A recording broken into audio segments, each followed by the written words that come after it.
నిజామాబాద్ జిల్లా పేర్కిట్ వ్యవసాయ సహకార సంఘంలో పనిచేసి పదవి విరమణ పొందిన గౌస్ మొహనుద్దీన్ నుంచి 1,85,000 రికవరీ చేయాలని జిల్లా కోఆపరేటివ్ అధికారి నోటీస్ జారీ చేశారు.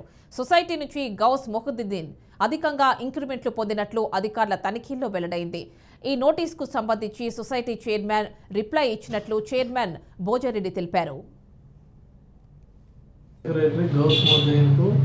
మొన్న రిటైర్మెంట్ అయినాక బెనిఫిట్స్ 8 లక్షల చిల్లర ఇవ్వడం జరిగింది పాత పద్ధతి ప్రకారం. కొత్తగా హెచ్ఆర్ పాలసీ వచ్చిన తర్వాత ఆ బ్యాంక్ వాళ్ళు లెక్క చూసి 1,80,000 రూపాయలు ఎక్స్ట్రా ముట్టినట్టు, ఇంక్రిమెంట్ ఎక్కువ ముట్టినట్టు నోటీస్ ఇవ్వడం జరిగింది. మేము కూడా వాళ్ళకి రిప్లై ఇచ్చినాము. వాళ్ళు ఎంక్వైరీ చేసి వసూలు చేస్తామని చెప్పారు బ్యాంక్ వాళ్ళని చెప్పి. ఒక నెల రోజులు అవుతుంది సుమారు. ఆల్రెడీ రిప్లై కూడా వాళ్ళకి ఇచ్చిన బ్యాంక్ వాళ్ళకు. వాళ్ళు స్పెషల్ ఆఫీసర్ని పెట్టి ఎంక్వైరీ చేసి వసూలు చేస్తామని చెప్పారు.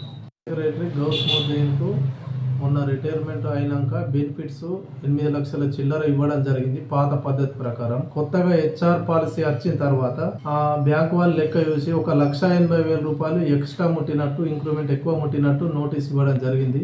మేము కూడా వాళ్ళకి రిప్లై ఇచ్చినాము. వాళ్ళు ఎంక్వైరీ చేసి వసూలు చేస్తామని చెప్పారు బ్యాంక్ వాళ్ళని చెప్పి. ఒక నెల రోజులు అవుతుంది సుమారు. ఆల్రెడీ రిప్లై కూడా వాళ్ళకి ఇచ్చిన బ్యాంక్ వాళ్ళకు. వాళ్ళు స్పెషల్ ఆఫీసర్ని పెట్టి ఎంక్వైరీ చేసి వసూలు చేస్తామని చెప్పారు.